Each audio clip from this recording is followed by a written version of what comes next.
going to start this. Just a couple quick, just to give a little bit of an overview here. This is actually a finance committee meeting, even though it says city council meeting agenda on the piece of paper. It's still a finance committee meeting. We just noticed it so everyone can attend and ask questions since we're going through the budget and that sort of thing. Okay, so as we typically do in our finance committee meetings, the very first thing we need to do is approve the minutes to the last finance committee meeting. Again, this is not that is not correct. I'm not even sure what that is on the screen. But again, this is the finance committee meeting.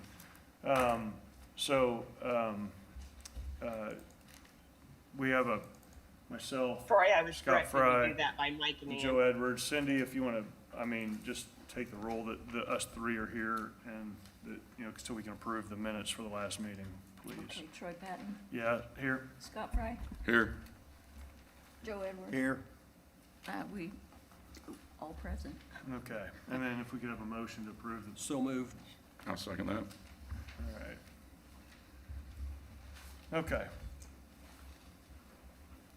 All right, so let's just jump into the budget. In fact, and then we'll come back to the discussion of the contracting and bids second, and that's just something that we want to just talk about a little bit and introduce. So on the budgets, the reason we're having the meeting is obviously just to get more in depth on the budgets. It seems like we have some things that are changing. And again, and I know I hate to keep using OpenGov as an example, but I noticed that OpenGov has changed since our last meeting again. Revenues have changed and expenses have changed, and there's been a lot of discussion about the revenues, expenses being over revenues, the lack of having a GO bond. The one thing that I just want to bring up before we kind of get into this, as we talk about expenses, and by the way, everybody can chime in. Because it's I don't think that's a problem.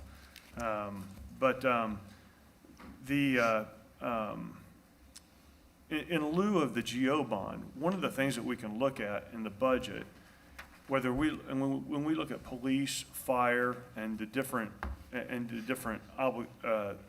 capital needs that we have, we have different alternatives. We can do a leasing program to lease, whether it be vehicles or whether it be the ladder or anything else like that, and take those out over those same periods of time. And those expenses can be actually implemented in as expenses within the budget to get to a balanced budget. Because from what I can tell, and I do want to turn this over a little bit to everybody else and for the discussion, and then actually Todd, if we can all just have an open discussion like we normally do, the expenses still seem to be approximately about $3 million different than the revenues. Now I know that's not in OpenGov, but in NAV, and so I talked to Mike just yesterday just to confirm that, and I think that's where we're at now, but maybe we're not. So I think it'd be important right now because there's been a lot of email back and forth. I think all the counselors have been in those distribution lists.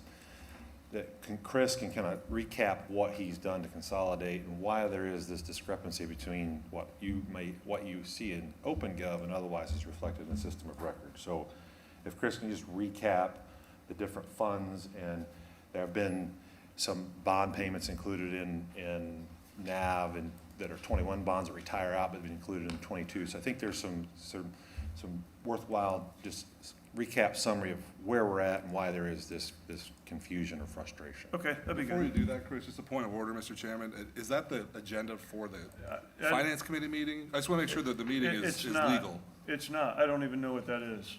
So what is the agenda for the Finance Committee? The agenda is Because I don't see it posted online. I just want to make sure it's on. Okay. Everybody's aware. So we noticed the meeting as a finance committee meeting but we invited everyone else to attend. Sure, So I don't know what that is. That's not me. okay. I just want to see, because online it doesn't show a finance committee or agenda. I just want to make sure that it's all, Yeah, so I it's all don't know, good. I don't know what that is, so. I was directed to do that by Ann and Mike Troy. This is how they wanted it posted, and it's posted as, it was noticed as a council finance meeting. Yeah, it's actually, yeah, it's just it's a finance yeah. committee meeting noticed as a city council, so everyone could attend, but it's still just a finance committee So meeting. it'll be a joint session, is what you're saying? That's correct. Okay. Yeah. I just want to make sure, because I didn't see the Yep. agenda specifically, and that's required, Yeah, so. so again, I don't know what that is. I mean, this is actually more of the information. It's a discussion of the 2022 budgets and discussion of contracting and bids and services rendered to the city of Westfield and general contractors working on behalf of the city and those of the city council overseas, and then adjourn. Okay, very So- good. Sorry, Chris, go ahead. So I would just like, Chris Larson, City of Westfield, IT Department. I wanted to take a moment to talk about what I've done in OpenGov and hopefully give everybody the same view of what we're seeing. In OpenGov, we are showing everything, okay? I've simplified it in a way on the back end, so all the data, there's one line for every appropriation that we're using. And, yes, sir. Just as a point of clarification, you might explain to people, why do we have these two different systems that seem to be so confusing and conflicting? I mean, if I'm Joe Public, I'm asking, why do you have these two things? It doesn't make sense. Yeah, great point. So we have two systems. We have NAV, which is the system of record. That's where we are placing every transaction. That's where all our official reporting comes out of. That's what gets audited. OpenGov is a tool that we use to develop our budget for the city. And when we talk about the budget, we're showing everything that the city pays and gets in OpenGov. But in reality, what we have to get approved by city council is the funds that go to the DLGF. So we have everything in here because we wanted to be transparent as a city and show you all the TIF transactions, all the bond transactions, which those are on the bonds are on the DLGF. That's what that Form 3 is that comes up all the time that we say. Is this the Form 3? Yeah. So this is what we submit to the DLGF. These are, this first line is the budgeted expenses that the city is looking to get approved for the next year. OpenGov has everything in it for your information, is pretty much how it goes. So that's why everything looks, it's got absolutely everything in there. So what I've done is gone through, so we had an issue where in the previous budget that was reported to you guys through OpenGov had multiple proposals. It's kind of an abstract way where we can go in and approve and disapprove proposals and bring them over to next year and try and do that. Instead, I just put everything together. So, because when you did an export, there were no calculations, but when you went to the report, there were calculations done. And so that's why we were getting a lot of discrepancy in numbers at the last city council meeting. Now we shouldn't have that because they are one-to-one relation graph to the raw data. So that was our the hope and the exercise that I did over the past couple of days, and obviously there's been additional discussion. I did create a view called the DLGF in here, where it shows, that's not calculating, right? So I'll have to look at that, but so that we can match to these funds that we are submitting to the state to get approved. And Greg, did you want to talk any more about the DLGF? I think the important thing, Chris, is to also point out, if you go to that second column, go up to the heading, that is only half of the revenue, let's take for the general fund.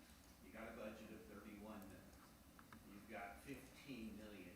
That is the amount that is basically estimated. It's estimated high. Do I need to? Oh, good. Right here, there. Okay, so that is estimated high, and so that we are able to get our maximum levy that we want from the DLGF, but that is only property taxes.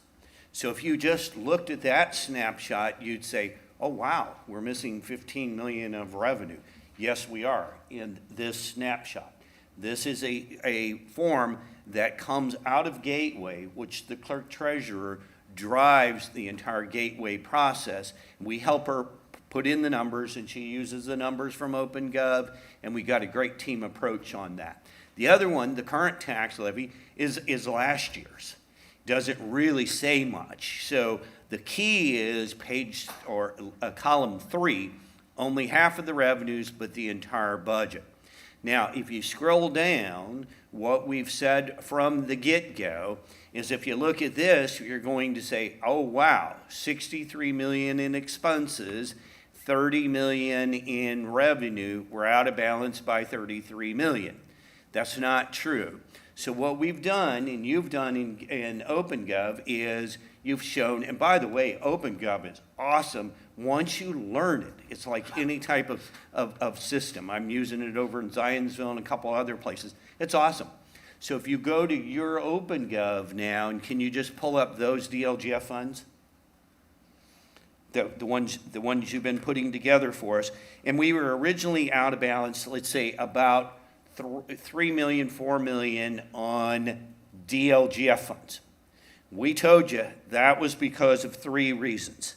Police capital, 671,000, fire, 2.9 million, and public works, 4.6.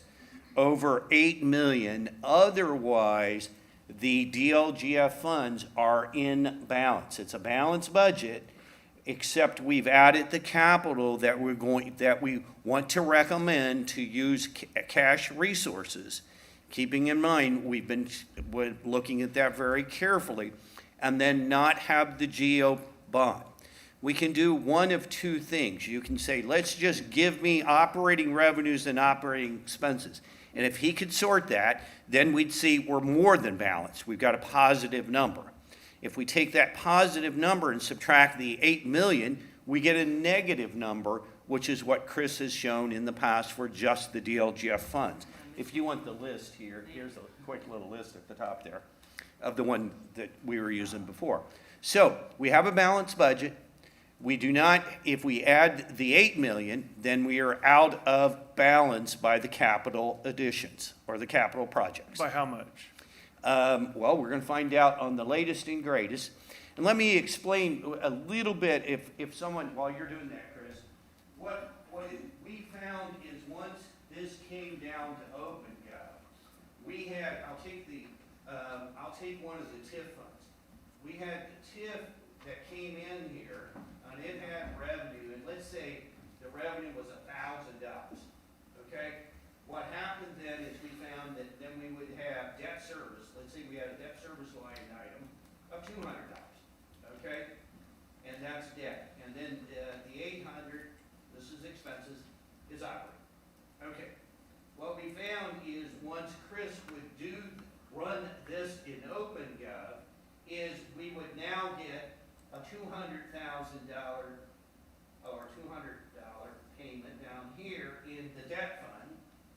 And what happens is you're required by your bond ordinance to take $200 of your revenue, move it down into the debt payment fund. This is debt payment fund, okay? You gotta move it down there so that you segregate it from the revenue and then you pay it. What we were finding is, wow, when we added this up, we'd get $400 of expenses. And we'd get 0 over here as revenue, so we'd have $1,000 of expenses. Okay, we take our 8 plus our 4, guess what? We were out of balance every time we transfer. Okay, because what that would be is basically, that would be 1,000, and then we were comparing it to 1,200 in expenses. That's not really what was happening. Okay, so we've been going in and clearing those up. Okay, time and time again, any of the transfer funds. And this is something we'll work on better for next year. But what we'd like to do is, in OpenGov, take the transfer funds out, just like we do your annual report. Your annual report at year end says, we don't care about an in and an out. when revenue comes in here of $200, okay, because that's an in and out, we don't care about those. What we care about is either this line, we care about, does the 1,000 match the 1? Right. That's what we care. So, we've been working on that over the last 3 or 4 days, going into each of the TIF funds, going into the stormwater funds, and we actually even started many weeks ago, putting it in the DLGF funds for debt. Because we had debt, pull that Form 3 back up, if you would. And were you able to get all those? If you look, we had some of those debts out there, Bond 2 and Bond 5, they don't have anything in them, but sometimes in OpenGov, we were actually making the payment, either this year or next year. Right. Depending on exactly when we need to make it, and so that was throwing off that whole string of numbers, okay? So we tried to sort through those. We got the revenues in for the debt payments so that if we had a debt payment of $500,000, we had revenue of $500,000. No tricks, we're going to get a levy for that. So what'd you get for the DLGF funds?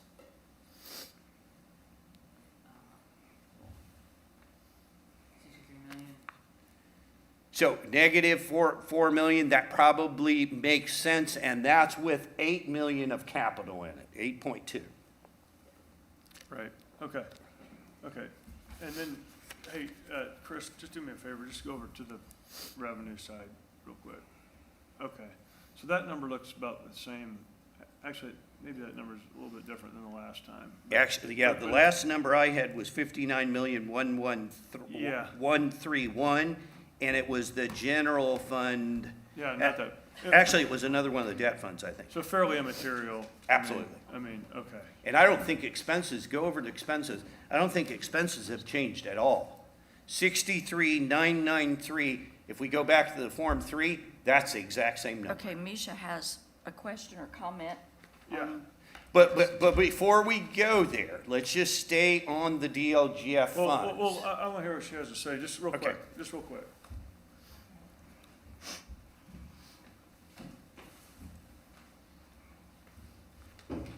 My name is Emilia Farrell, working for Clerk Treasury Office. Speaking, there you go. Okay, Clerk Awesome, Treasury Misha. Office.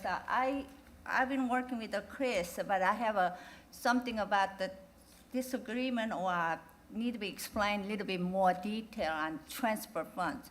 Okay, we are, that's payments coming from other funds because that's payments that set up the funds have to be paid out of other funds that we have money of, usually tip funds. For example, 443 is MetroNet bond payment, 2015. The money have to come from Megabyte, the tip. Yeah. Money, 318. But means that you have to be expense out 318 to transfer to the 443. So means that 318 expense, 443 revenue received, and the 440 paid to the debt payment. It make sense? Yeah. So, but it's under the OpenGov, it's gonna be, looks like a double expense, but it's also double, if you just log it in the revenue, it's not fair because it have to be, somewhere have to be expense first.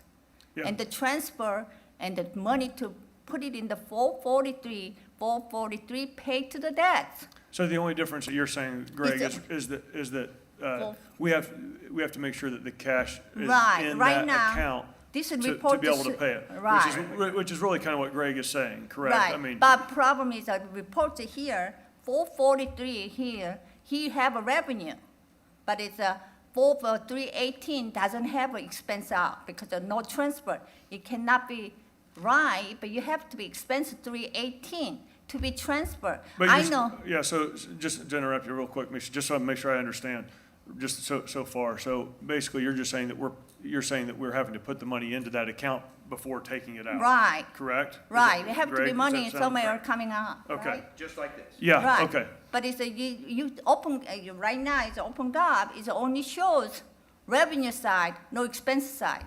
Yeah. So it means it's, if something, transaction is missing, But- I understand. So Greg, we're not including that though on the revenue side though, right? I mean, and sorry, not to go back and forth, I just want to make sure, am I good? Is that okay?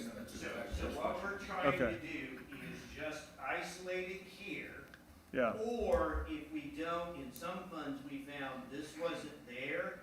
yeah, So what we had then is what we need is that. We need the 800 plus the 2, so that we get, it's all in balance at Yeah. 1,000.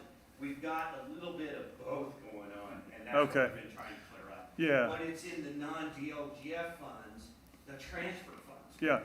And Greg and Misha, I mean, not to, so, just to make sure we're clear, even though we may be double counting some expenses, it looks like maybe we're even double counting maybe some revenues also, correct?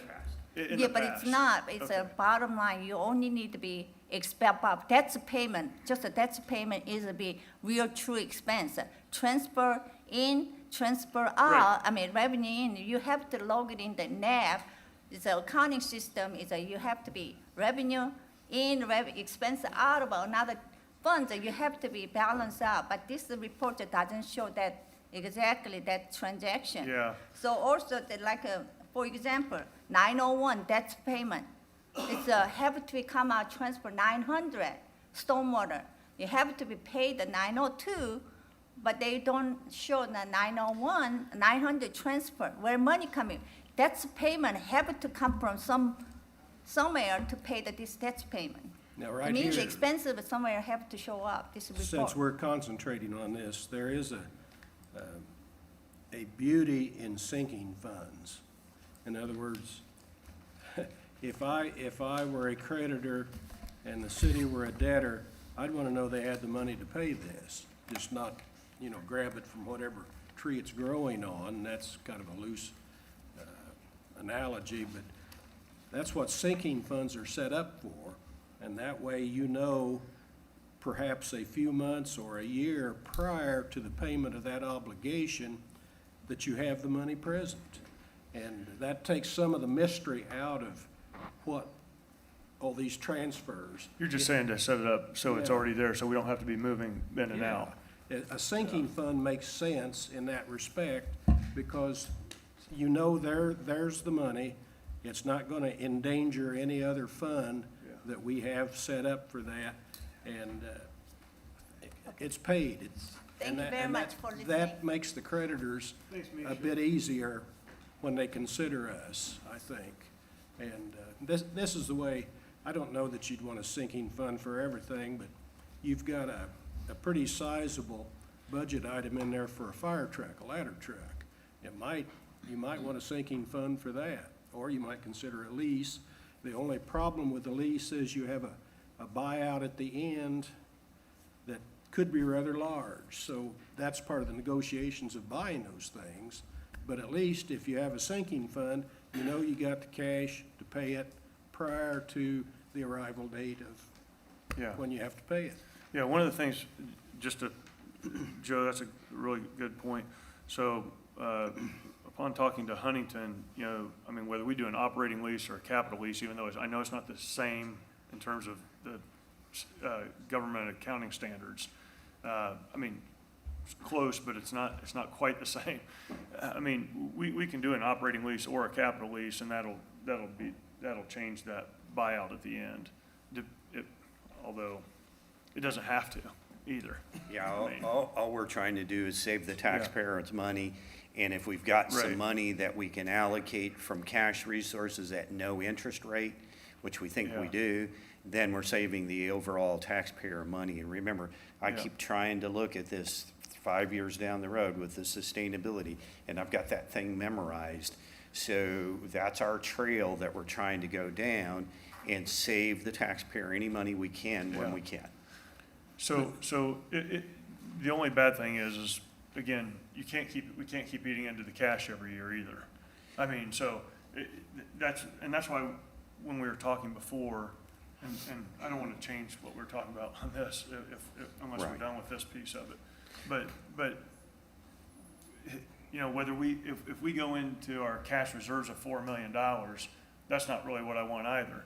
I want a balanced budget, so if we need those cash reserves, if we're gonna need them, whether it be for 32 or whatever or whatever we're gonna need it for, that's why, again, I think you've heard it from Mike and Joe and just about everybody. I mean, that the balanced budget needs to include those operating capital needs also.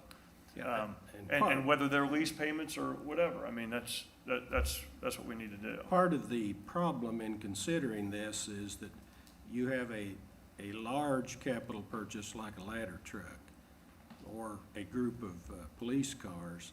They used to say that if it depreciates, lease it. If it appreciates, buy it. Now, that is only so if you are looking at it where income taxes are a problem. Here, income taxes are not a problem. We're not for profit, and we pay no income taxes. So there are probably different considerations to leasing and buying than I would see in a for-profit corporation or ownership thing. And I think that we should consider that sometime, but again, there's economics that make that work sometimes and make it not work sometimes. Yeah, what it purely comes down to is a discussion on how we want to finance the 8 million. Do we want to finance it from cash? If we incur a lease, we almost probably should have just done the GO. But, you know, because the lease has interest, it has cost associated with it and everything like that. But it comes down to how do we want to do the 8 million? That's what it comes. The other thing to consider too is the types of equipment that you lease are, you know, that's a big ticket item. I deal with farmers and combines sometimes, and that's a big ticket item. Well, they roll this purchase at the end of the lease into the entire equation. That's a part of, you know, how much am I going to get out of this at the end? Do I get it from a person here in the United States, or do I get it from somebody somewhere else? You're going to get it, whatever. And so they know the economics of that. I'm not very much of an expert on economics in not-for-profit corporations. It's a different matter. I guess the question that I would have is, we've got a talented group of department heads in this city, guys and gals who have been looking at this from angles for many years. And I would imagine, I don't know this matter of factly, but I'm pretty confident in saying they probably have already evaluated these options, have they not? And this is the plan they've come to the city and say this is the best option for us moving forward. I would love to hear, have we done the analysis on lease versus purchase? And if so, what does that look like, and what's the best direction for us moving forward? So, and let me go to Troy's point at first. Remember I said the allocation of cash is, we're gonna look at this each and every year. I said next year we may come back and say, you know, the GO is the best way to go because we have bad indications on income taxes or something like that. Right now, we've got every star aligned in a lot better than most cities and towns. So all the stars are aligned. They give us a go button. We met countless times. Probably 3 or 4 times, each department head in groups and whatever, and we talked and talked over this many, many times. It was basically finance with cash or finance with debt. We decided on this round, this would be finance with cash. We heard you loud and clear, the council and everybody last year, and we talked about the strategy, and we talked about going to the CCD, paying the turf lease off, starting to use cash, equity, and debt in a mixture way. And that's the path we're choosing, and we think it's a great path, okay? We're in a great financial position. I can't say that enough. We look good going forward. If we're earmarking for 32, I'm getting this in other cases, then what we need to do, we can create a CUME road fund if we want, or a CUME fund, and if we're trying to save up for 32 or whatever, we can start allocating money there. Let's earmark it. Let's put a name on it so we all know where we're going, so that there's not a perception we're just trying to save a little cash up, you know, for something. There's lots of tools in our not-for-profit toolbox that we can use. Yeah, So, to Scott's point, it's a difference of philosophy, right? It's whether you're gonna finance, your debt. I don't think anybody up here has any issue with financing a fire station. Right. I don't think that's an issue, or even financing 32, or something like that that has some kind of long-term improvement. But your continuing operating needs, you have to live within your means, or again, we create a perpetual debt system. I mean, because, and you can say we don't, but the truth is that the GO bond has gone from 3 million to now we're talking about 8 million.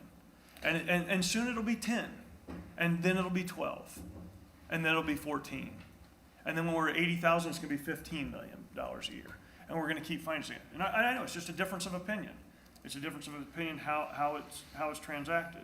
And for me, when I look at whether it be my own finances or my business's finances or even the city's finances, we should pay for things as we go, unless we're buying a home or unless we're buying an RV or something that's of significant consequence or significant expenditure. And again, that's just a difference of opinion. Scott and I may have a difference of opinion with that, right? I mean, So again, for operating expenses and operating revenue on the DLGF funds, we are in balance. It's a matter of how do we finance the 8 million too? yeah. So Greg, Greg, could you add just clarity maybe for everybody here? So we're just talking about these capital needs, we're talking about our cash position. And so when you talk about the stars of the line, that we can use cash, but that's not rainy day, that's cum cap. Could you just, a brief overview on what that means to use cash and how much cash we have? Because there's also a lot of people who've asked, well, if we spend this cash on a fire truck, what's that mean for 32 down the road? Those are some questions that we get. It would just be helpful for public record even to just say, okay, here's what we mean by using the cash. Sure. And while he's looking that up, I will, just for transparency reasons, there is no cash presented in OpenGov. So when you look at OpenGov, we have not, there's no line where we're saying this is cash we're grabbing. We don't have that in there at all. So, And Scott, you asked me that on the phone call yesterday when we chit-chatted. So remember the 8 million. Can you turn that a little bit on the? Sure, let's see, glad to. I wondered why they didn't show it, put it towards the council. And I'm trying not to. Okay, so what Christopher meant was we have a cash balance. And let's say, for all practical purposes, it's 100 million, all funds. And so we have our revenues, we have our expenses. And so what Chris is saying is, when we add these down, and he comes up to the DLGF of 63,993,000, sorry, that's expense line, keep forgetting. So if we add those down, it comes to 63,000,000.9, and we had revenue, revenue a little less than that because we had the capital in there, so let's say it's 55. Okay, so we showed an $8 million deficit because we're putting in basically 8 million of expenses. And to make the number true, we had a positive 3 million up here. We had a positive 3 million when we started, and then when we put the capital in, we subtract 8, and so we ended up with a negative 4, let's say. And if I make these like this, then it'll all add down, right? Okay, so we had a positive 4 million from this. What Chris is saying is, we never employed this cash along this line at all. It was just comparing revenues, expenses for 2022 only. Okay, so what we said then was, when we looked at this and we said the general fund itself ended the year with 26 million. So we ended the general fund with 26 million, and in the sustainability, we're saying that may grow to around 32. I mean, given all the expenses I've heard on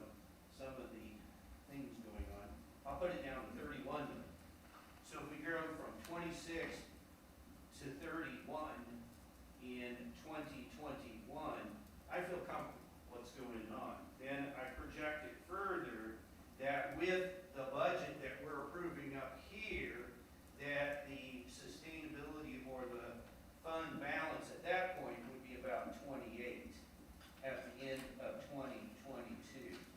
So let's say I'm plus or minus 2 million off, okay, or 4 million off.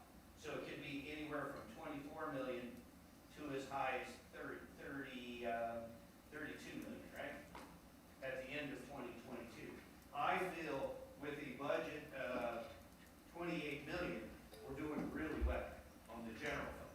When we looked at the 8 million, we then said, wow, can we split this and take not so much hit in the general fund? Yes, because we have a fire truck. So now we're going to share that over fire, and we're going to share that over general, with the general taking the bulk of the 8 million expenditures. So cash was never employed during the budget process, but it was employed in making the reasonable sense of using cash for the 8 million. Now, the fire fund is also fairly strong, and council pointed this out as we were working through the budget last year, and we said, wow, this might be the opportunity.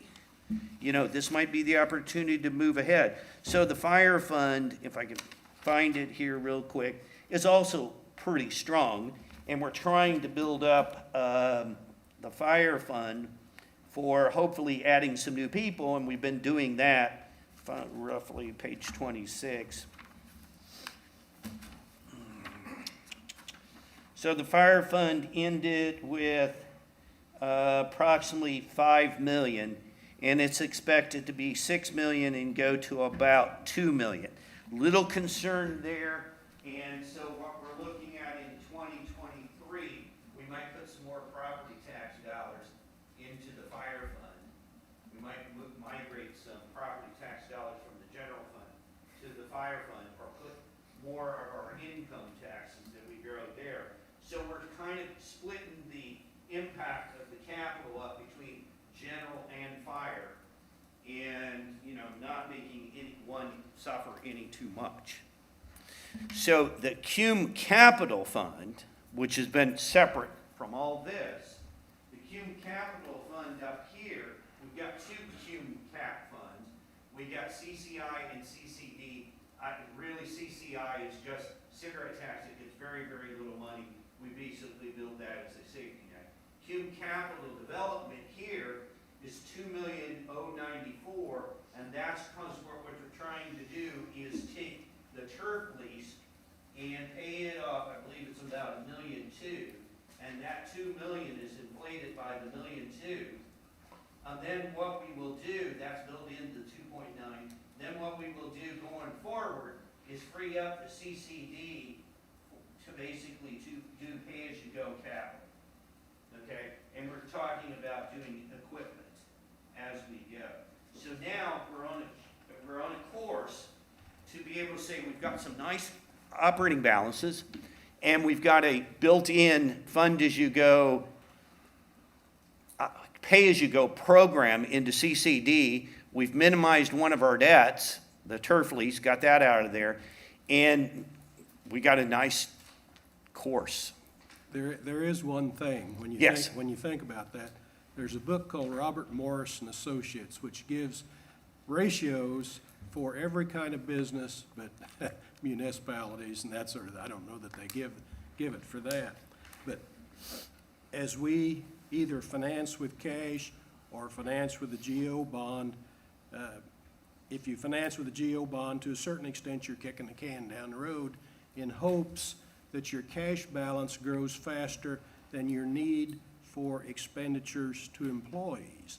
And that's a thing that you must use great discipline to do, is that if you're gonna finance with cash, you've got to have some cash to do it, and you have to be careful that you don't let the employee expense overrun that.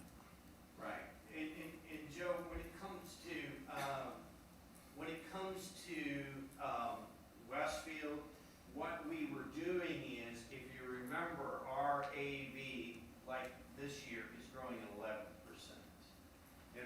We don't get all that, though. Right. So what we've been doing is with the GO, is if we can capture, let's say, 6% of that through levy growth, or even if, because of the special legislation, then what we've got is the gap between. So we've got 5% growth there. So what we've been trying to do, you can't capture that any other way than add to your maximum levy through a general obligation bond. So what we've said is, in the past, we would take that GO bond, and I agree kicking the can down the road, but keep in mind, every GO we issue probably 3 to 5 year only. And so it's a very short-term mechanism. As you know, we're paying off 2 of them at the end of this year. And so, and 2 out of maybe we have 5, I think, in total. So that's half of them.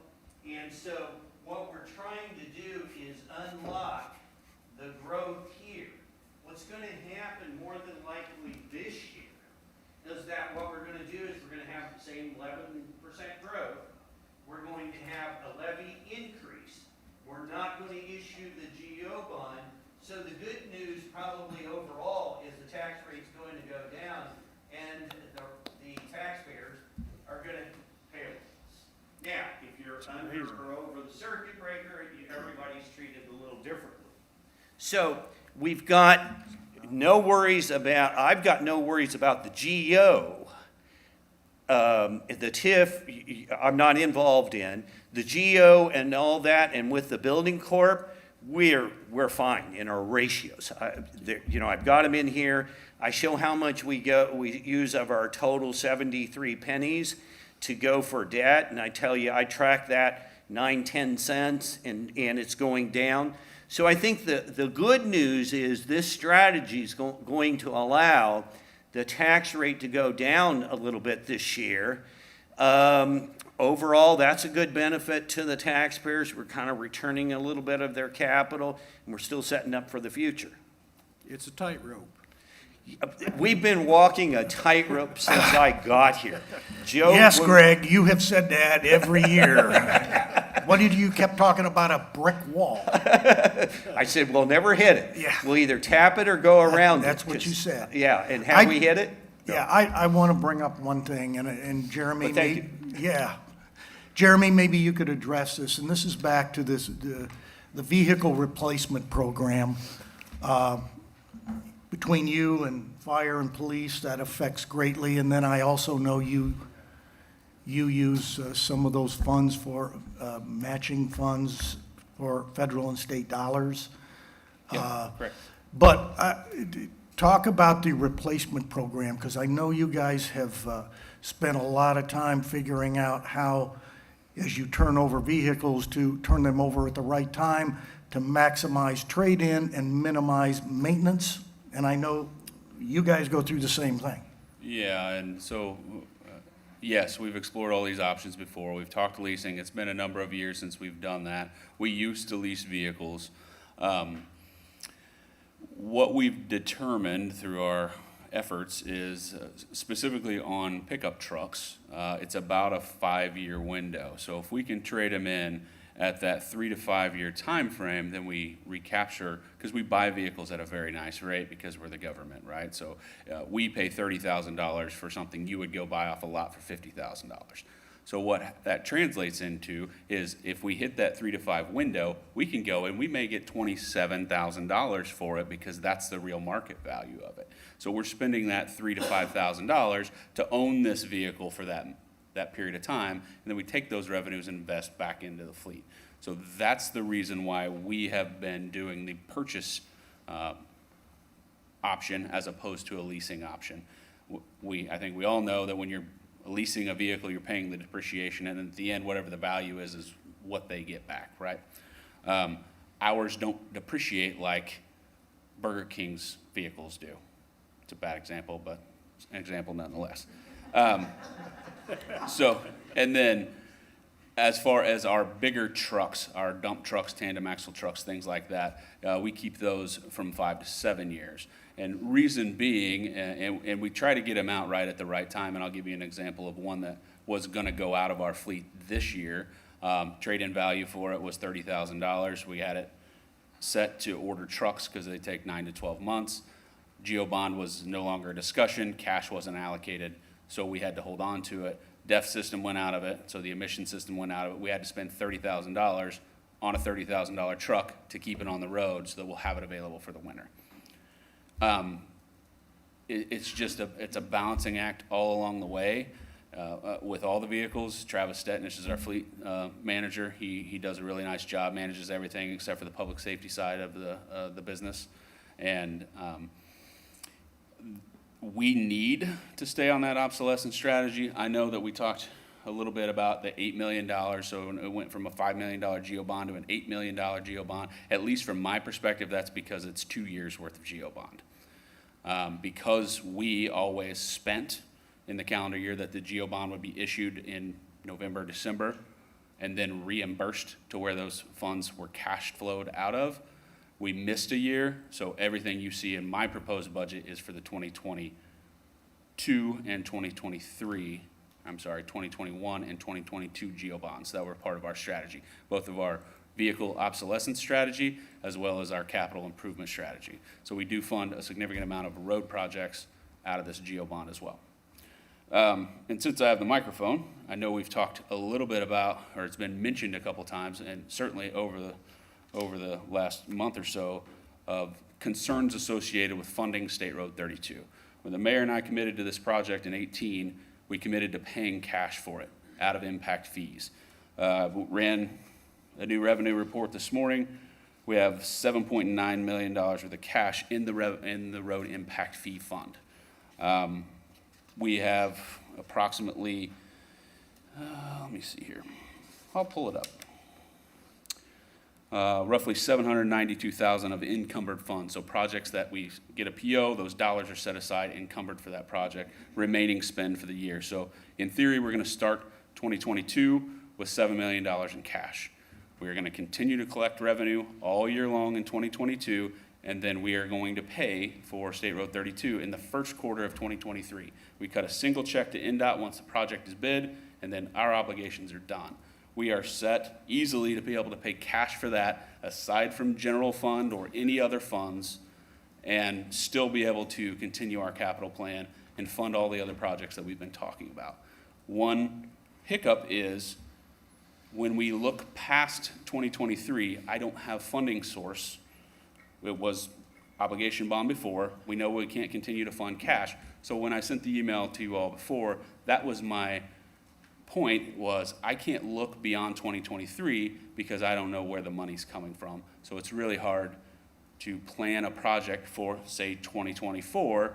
In order for us to do that, it needs to start today, which means we need to start spending money, designing, doing land acquisition, doing utility relocations, and everything else that it takes to get up to that 2024 construction start date, which is when we write the check in many cases.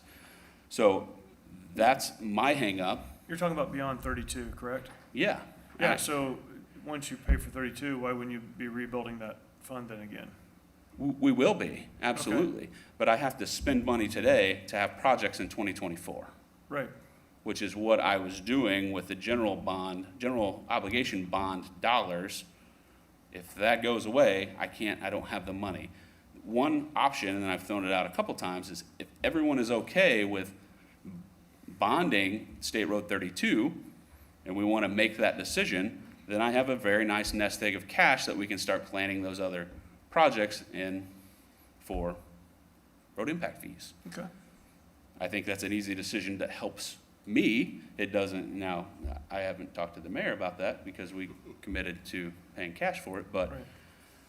it is one opportunity that would help our capital road Yeah. plan start progressing. Yeah. I know it's more than what you asked for. Yeah, so two things. I don't want to, Sure. go too far off onto and make this conversation about 32 right now, but I think at the time some of the 32 conversations were going on at our council meetings and things like that, I think it was recommended that we set those funds aside specific to 32. And I think at the time that was that idea was kind of set aside and said, no, we don't really need to do that because they'll be there. I think Greg had even mentioned just a few minutes ago that setting funds aside for a specific project would be a great idea. I'd like to see if we can, I'd like to revisit that. And then the other question I have for you, pardon me, forgive me for the elementary nature of this question. I should know this and I don't. With your fleet, your vehicles, let's just say your regular pickup trucks. Sure. Is it silly to assume the way that you're buying, because you get a great deal buying up front, is the warranty the same that anybody else would get, or is there, what is the warranty on a truck like that? Absolutely the same as what you would Okay. get. Yeah. Okay, perfect. And for the earmarked fund conversation, it's just not something we've ever done. Primary part of my job is to make sure that we have money to pay for the projects when they come, the time comes. So you'll see also in the revenue projection that we are projecting $4.5 million worth of revenue in road impact fees specific in 2022. I can tell you that we are over $6 million in 2021 so far. We will far exceed $6 million in 22, in my opinion.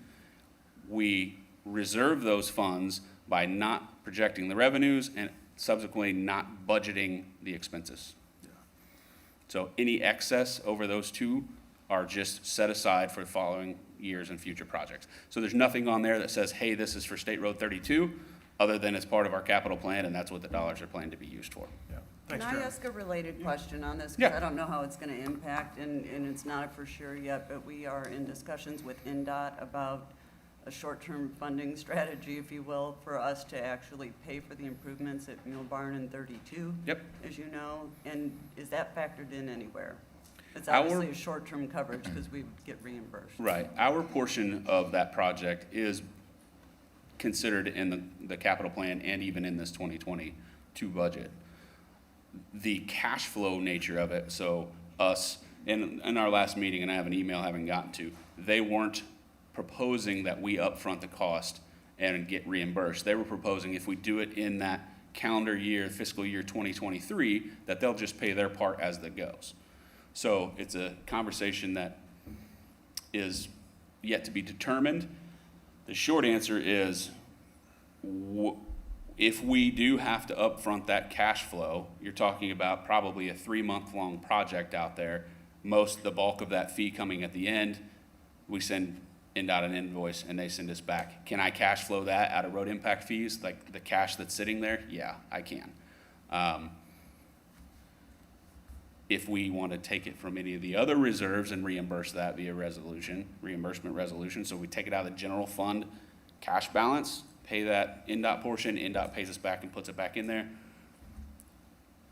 I'm indifferent on how that works, but we could handle it in impact fees, I'm sure. I just wanted to make sure it's there. And one other question that I feel that I have to ask all the time. Nowhere does the loan that we provided to Grand Park show up anywhere in our documents. And this is not for you, Jeremy, I will but yield this the is in floor. general. And $6 million is owed back to the city from Grand Park, and it's not referenced anywhere. So, you know, again, I want to ask that is actually included somewhere. It was to be paid back as revenues are available, which I was never in agreement with, but again, that to the council never shows up, so. Just have to put that out there. Every year I do, so. That's there you good. go. Jeremy, that was your cue to step away. Yeah, right. Actually, I got one more question for Jeremy, if I could. So Jeremy, I want to make sure we don't kick this can down the road. When do you need a decision from us on funding sources for capital projects moving forward 2024 on? Backing off your timelines, what's your drop dead date of, hey, we're not going to have any infrastructure investments moving forward if I don't have a decision by X? So that we have a time period to act. As soon as possible. It's already delaying progress. So when you look at that, the CIP plan that I showed you, there's a whole list of really expensive projects down at the bottom, big ticket items like 191st and 161st and some of the, lots of intersection improvements. I can't really move those up to the actual project list until I understand what the income is at the end. You know what I mean? I don't want to go and spend $1.5 million getting a roundabout ready, and then at the end of the day, not have the other $1.5 million it takes to build it. Can you provide But you council? wouldn't have had that funding source anyways, and it would have replenished itself by that time anyways. I'm not following. So Yeah, in I our mean- strategy, I mean, yeah, we, but that doesn't make sense what you're saying. Because, I mean, with all due respect, I mean, you're saying that it's already holding you up. I mean, It is. the GO bond has not, I mean, you still have the GO bond from last year. Everything was already scheduled out. the And you're 2020 wait, GO bond? Wait, and you're talking about the 32, you're saying that we wouldn't have the money to progress forward to 161st, 191st. That money would have already replenished itself by that time anyways. So, I mean, it doesn't make sense. So the money for the 2020 GO bond, is that what you, let's start there. Well, So you're that saying it's money's already allocated. holding you up It is, it's holding me up on the plans that, moving projects that aren't already in for the plan. 2024. Correct. But we would have already paid for 32 by then. We would have, and then And we'd have once, increased our road impact fees. I don't know how much cash I'm gonna have left over at that point in time to be able to moving projects up, plus the $4 million worth of capital that's in here. If this budget doesn't get approved, I've gotta figure out a way to pay for those projects that have already come down the road. So there's just uncertainty. Do you have a breakdown of what you'll need in 2024, 2025, 2026? So we have an idea of how much money we're looking at, or? We can certainly work on that, yeah. I mean, we need to have some conversations about what projects need to be put into the pipeline. And Troy, my point is, we had $5 million worth of cash, or really $3 million worth of cash that were in that capital plan that we're programming. You had a strategy that you knew what you were working on. Absolutely, and currently do not. Can I ask a Understand. related question? And I brought this up to you guys before. Sure. And I know that we don't have our TIF council here today to discuss this, at least OW Crone folks, but we are paying certain infrastructure costs out of other non-TIF funds, and there seems like there are some opportunities perhaps moving forward that at least a few of our projects might be able to be funded out of TIF. Is that true? I'm not the person to answer that. And just in looking at these infrastructure projects that you need funded, it looks like there might be availability in certain TIF funds, so I'm trying to understand that. So the short answer, if you would, what exactly, which project, so I know what TIF you're talking about, what. Well, I don't have the whole capital list in front of me, but I was thinking about, and I brought this up before, stuff like the East Street extension, right? Now, we didn't have enough in there to cover stuff like that now. I mean, I would like to see that, if it's a possibility, to actually be reembrsed in the future for certain things that are So- coming out of there. I don't know that that's a Yeah, I don't have the possibility. numbers in my head, but yes, Madam Councilor, you're correct. It's East Street Extension. If there were monies needed to complete that outside the NPO funding that was made available, Eastside TIF would be a ripe funding source for that. One part of our TIF strategy is they're gaining maturity. As you know, there's a 25-year maximum sunset on that. So you want to make sure that's really healthy before you start obligating debt, so it's not over leveraged. And so when it retires the debt assigned to it, and then all that increment flows the overlapping taxing units. So yes, we want to be very careful how we go about using those monies. I And so understand. project by project where it's located, then we can certainly look at what's the capacity, what are the obligations already pledged to that increment area, and then use those, stand up a bond, or if there's cash available out of that increment, and make that an RDC decision. It's just, as we start seeing more development inside these TIF districts, it would seem like there's more opportunity to Exactly right. potentially fund some of these infrastructure projects that are on that list that might be in those Very well areas. could be, yep. Again, that, I think the beauty of the sinking fund designates some of what Jeremy is talking about there. You don't always have to use it exactly for that, but it's for the protection of that project or that debt or whatever it may be. And yeah, I just think a sinking fund is a good idea to identify where you intend to spend cash for debt payment or payments for projects. That's opinion, it's not necessarily fact, but you identify it, you set it aside, and you know it's there. And that's, I want to do another thing too. I want to tell Chris, thank you for putting this stuff on OpenGov. Yeah. It's a thankless job, Chris, and you're always going to be criticized. But I want to give you some kudos publicly for doing this. It warms my heart to open the computer and look at that stuff sometimes. It doesn't take much to warm my heart, I guess. Joe, we're gonna get you some hobbies. Yeah, no kidding. Hey, so real quick, is the ARPA money in the revenue line? I thought I saw the Yes. 4-point-some million. Yeah, I thought didn't we equal it out? Yes, we did. Because we had the expense appropriated, and then we put the revenue in. I saw the revenue side, I didn't see, is the it expense was side in half there of it. also? Yep, they're both in there. Oh, okay. So then, and then my next comment is simply this. I mean, because we're hearing a lot of information about, the capital needs and that's great. But at the end of the day, there's a deficit. However you want to look at it, there's a deficit, and that needs to be cleaned up. And we say, hey, we spent $30,000 on a $30,000 truck, right? But, which is neither here nor there, I guess. I mean, I have comments about that too. But at the end of the day, it just needs to, the budget is a budget, and it needs to equal. And frankly, if that means cutting $800,000 of legal expenses for suing each other, then that's part of it. If that means combining two divisions, that's part of it. And Todd, I sent Todd a list of things, and I'm not saying that those are the things that need to happen. I just, ideas, starting points. But, there's things that we are funding that maybe we shouldn't be funding.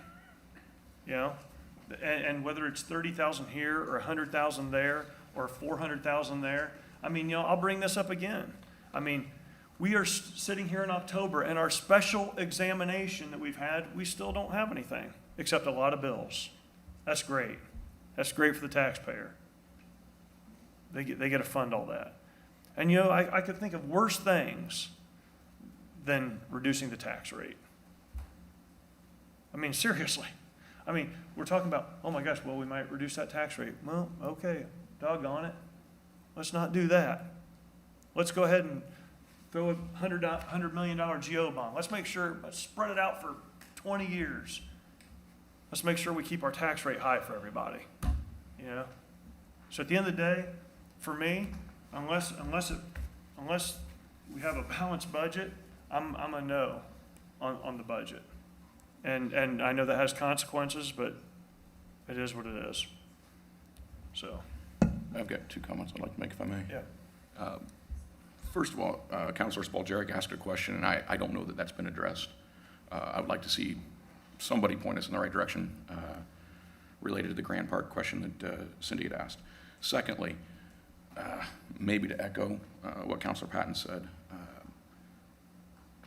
I think at least on my part, the resistance to the GO bond strategy last year was the concept of perpetual debt and not making any headway towards what the taxpayers owe in debt.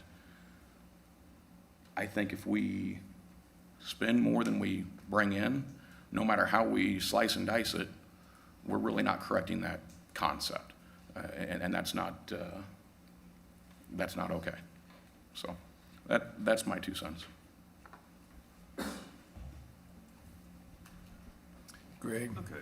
Greg, I'm not sure I got the answer I was looking for when I asked you. I just wanted to know a little more about our cash position. Coming off of a COVID year when we were grateful we had certain cash and rainy day fund in addition to that, and you got up on the board and before you knew it, we were on a few different things.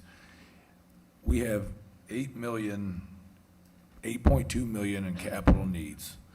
Our revenues are expected to exceed our expenses to a certain point, which would cover some of those capital needs, but then there's still a deficit of 4 point whatever. If we use cash, what is the opportunity cost? Does that hurt us financially or in a security standpoint as a city in any way, shape, or form? I just wanted to hear a little more about why use cash versus not. We have been, in general, we have got here because we are in general in favor of not using the GO bond, but let's hear a little more about So then that, if we don't, then that leaves us with either don't buy, don't, like Troy's point, balance it, or spend cash. Well, what's the opportunity cost if we use our cash? Well, I don't think it's a problem, okay? I don't think it negatively affects us.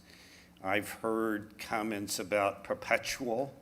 We were trying to eliminate perpetual. I told you last year that if our AV went down from 11, we actually wouldn't have the opportunity to issue GO bonds. So we do need a plan not to have perpetual borrowing. That's what we're trying to create. Next year, if we don't have $800,000 of legal fees, yes, I don't even think we have that in there for 2022.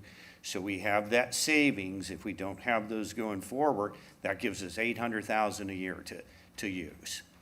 Everything, the revenue is growing in the general fund. The cash balance was very solid in the general fund, so we made the recommendation, let's try and start getting off of the perpetual borrowing. Maybe for large projects, it totally makes sense for 32, okay? Then let's nail down our 5-year capital improvement plan.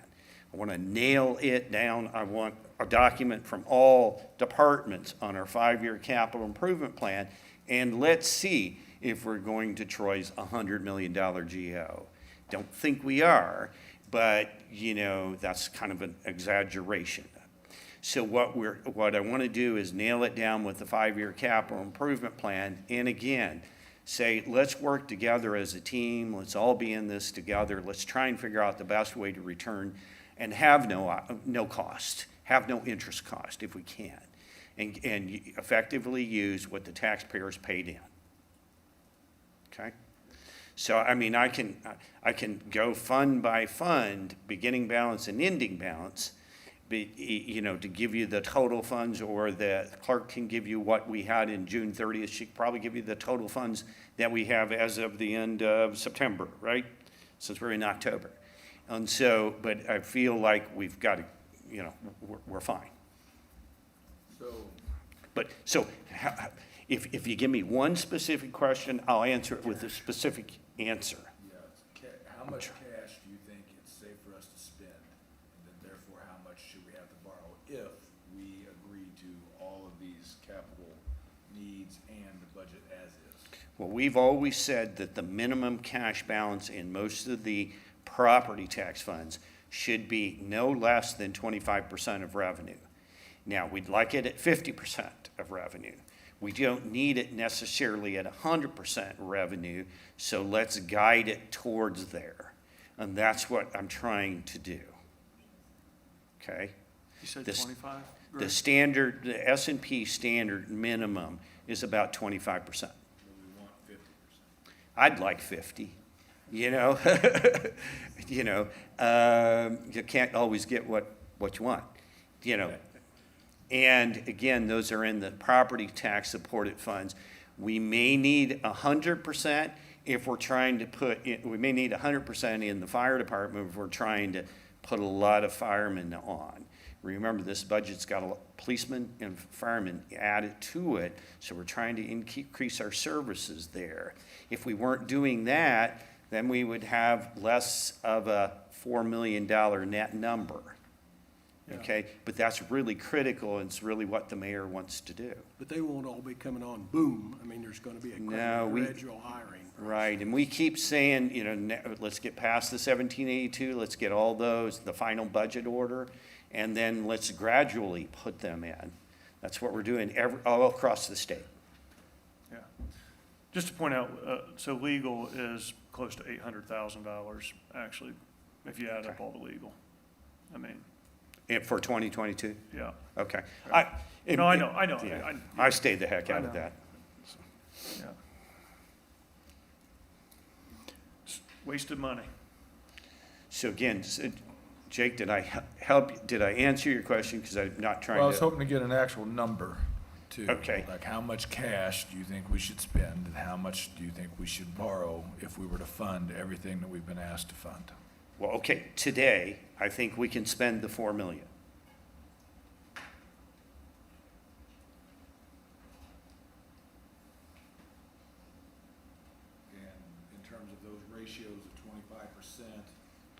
will be well above those, even in the general fund, and I believe the fire fund.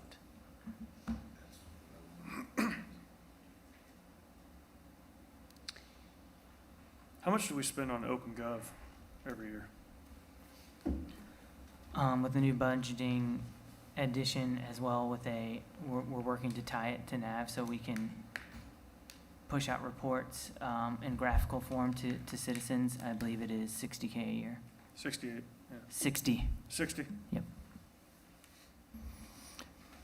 So, Mr. Patton, to get back to your comments on the budget. I hear you say you wish to make cuts to the administration's proposed budgets. I think we need to look very quickly at next steps, that being the administration and our taxpayers all need to know what services you wish to cut so we can respond with how does that affect our city? It's your budget. I'm saying make it balanced. Figure it out. Cut 500,000 legal, do what you want. Cut paper clips, cut whatever you want, make it balanced. That's what I'm saying. It's your budget, it's not our budget. We just either approve it or disapprove it. So you want to approve a lump sum and then we'll figure it out as opposed to where you want to make cuts? Make it balanced. That's what I'm saying. And I'm one of 7. If you can't, I mean. balanced? No, we're not. Well, I think that's what the discussion's about. again, we're working with the term. Okay? Operating revenues and operating expenses are in balance. Operating revenues, operating expenses, plus pay-as-you-go capital, we're out of balance by approximately $4 million. We could even, we could take the operating expenses and the operating, and make it balanced, and then say, we'll additionally appropriate next year each capital item.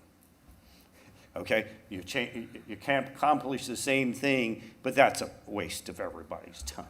So the answer is, we are trying to get off the perpetual borrowing, and we're trying to give the taxpayer a break, and we're trying to do the right thing. So does that mean we need to cut, Troy, $4 million? I would add to that, and again, I appreciate the reference to navigating away from perpetual debt. I think I would simplify it by saying, spend no more than you bring in. And if you can't do that, let's at least see how close to that we can get. That's it.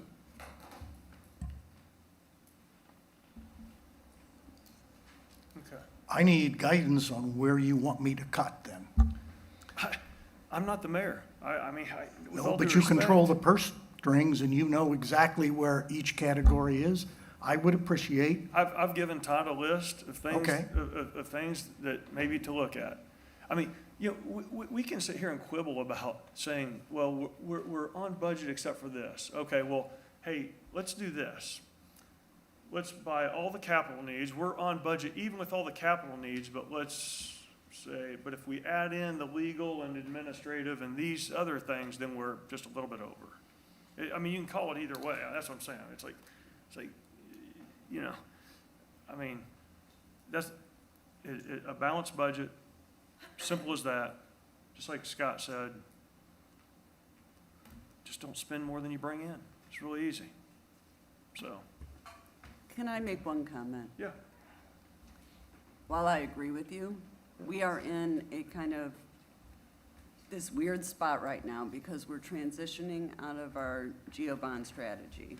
And yet we didn't have a set-up strategy to handle that change, if you will, moving forward. So we have these few years now that is like this limbo area. And I think that, at some point, I think we knew that we were going to be using some of our cash reserve. And I mean, that was planned in, and we've had to do that before, and we planned for it. And I think in a way that right now we can use some of it. I'm not saying that 4 million is the appropriate dollar amount, maybe, but at the same time, knowing that we do have that, given our growth, and the needs that we have in the community, and getting off the geo strategy. Like we said last year, we knew we were gonna be in this position a bit. I'm okay with using a little bit of the cash reserves. Again, not as a perpetual solution, but because we are in this middle way as we transition, it's almost impossible to keep up with our growth and what we need with the community's expectations. So, again, it's not that I approve of every single thing that's in the mayor's proposed budget, because I don't. But I am okay with using a little bit of cash reserves this year.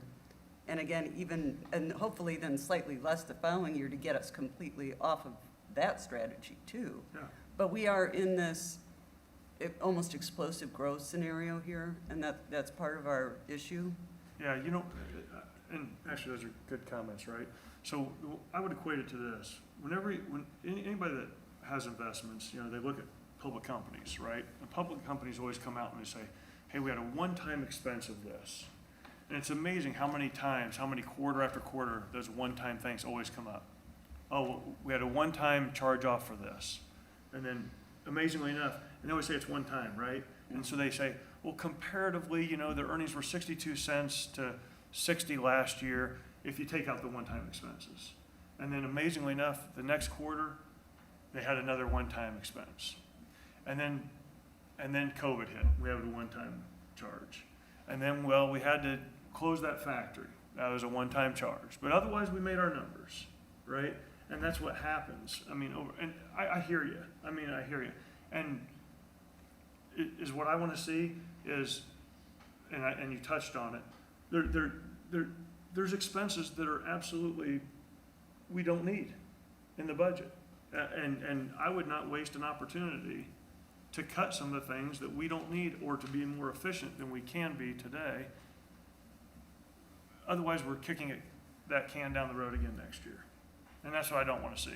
Because we did that last year, really. There was a lot of things last year that we said, hey, we probably ought to take this out. Well, let's just wait till the next year. And if we do it again, then we do it again. And then the next city council can do it. Or they won't do it and they can go back to approving everything. The one difference is, and it's the planner, I guess, in me, and when it's looking at our growth and then knowing how the levy and the growth quotient and all that works, and we are going to hit a time that we're going to even out in our growth.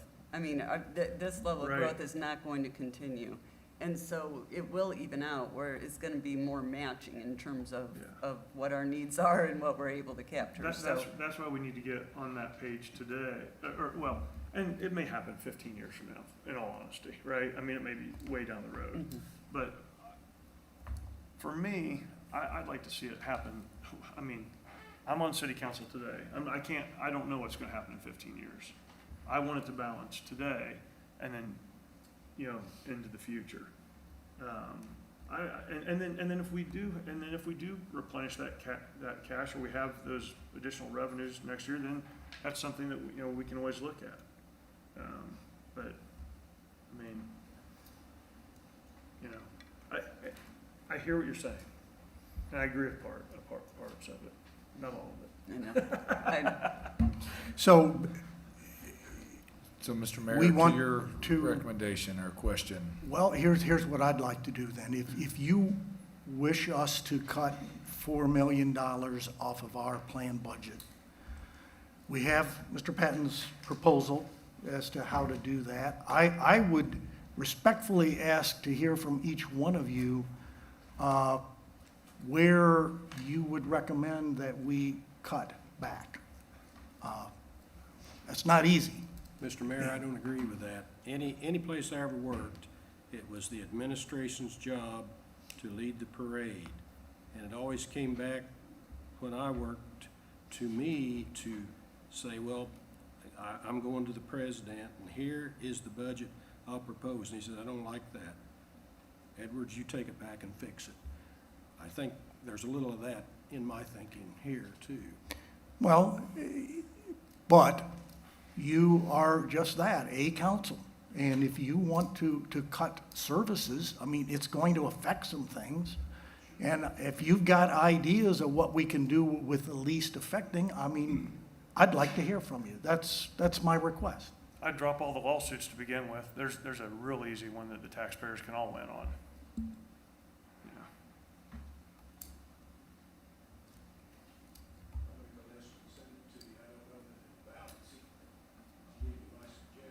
That's all I ask. Okay.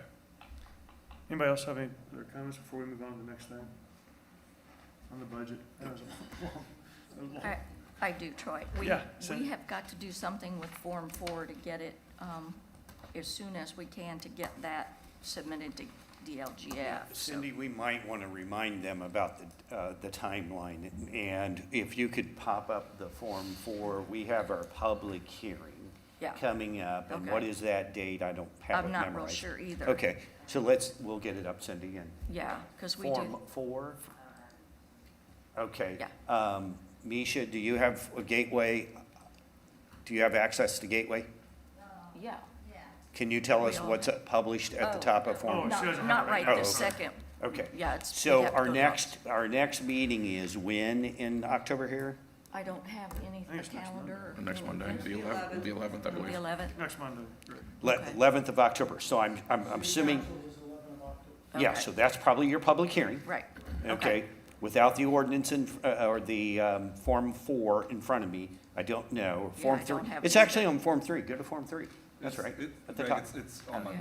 Yeah. It The should hearing's on say. Monday. Okay, so the public hearing's on Monday. So what we do is we open it up and we hear from the basically taxpayer about the proposed budget. Actually, we already had the public hearing on September 27th, so adoption is supposed to be on Monday. It says in- Okay, so we did have the public hearing On, already, yes, on the. September 27th. Right, on Gotcha. budget. So Monday is the adoption. So we have to make any cuts between now Right. and Monday. And when we post the adopted column the day after Monday. Right. That would I've include gotta the get it. adjustments. Right. And we have 48 hours, I think, Cindy. I think it's 48, yes. Yeah, to post that after October 11th at 7 PM. So, One more thing, the employee salary ordinance, I don't know who does that. That needs to be adopted by November 1st too, so that's another one. so we've got to get our changes done before October 11th. Right. Okay, so just a quick thing I wanted to mention earlier when I was talking about the lease items, and I apologize, I hate to bring this back up. So when we talk about the lease, let's say we had $8 million that we needed in capital needs. If you go out and lease and you have the operating expenses or expenses on your budget, it comes out to $1.6 million over 5 years. Take that 1.6, put it in there, reduce expenses by 1.6, and you've got a balanced budget. I mean, that's about as easy as math as I could even think of. You know, that's pretty easy. There's 1.6 million in expenses that I could cut, combine, whatever.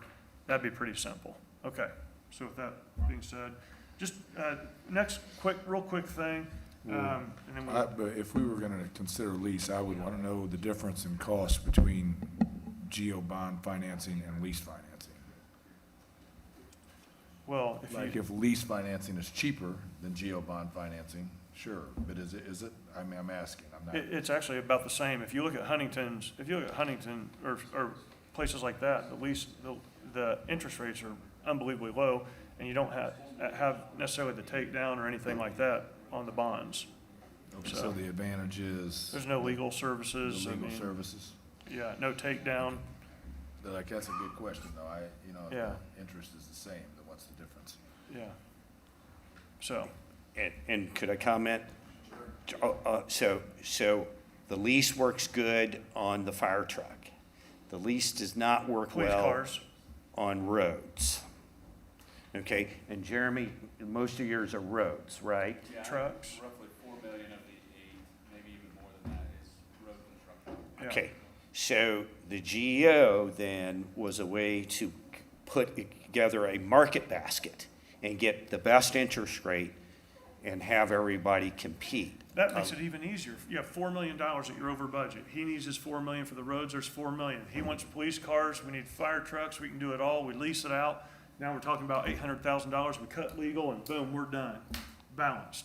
Again, leasing that? roads is not easy. Matter of fact, I'm Simple. not sure legally we can do that. Okay, God. thank you. No, I'm saying, He's just saying equipment. I'm saying. Unfortunately, the law gets in the way of a lot of You those know? proposals, Mr. Patton.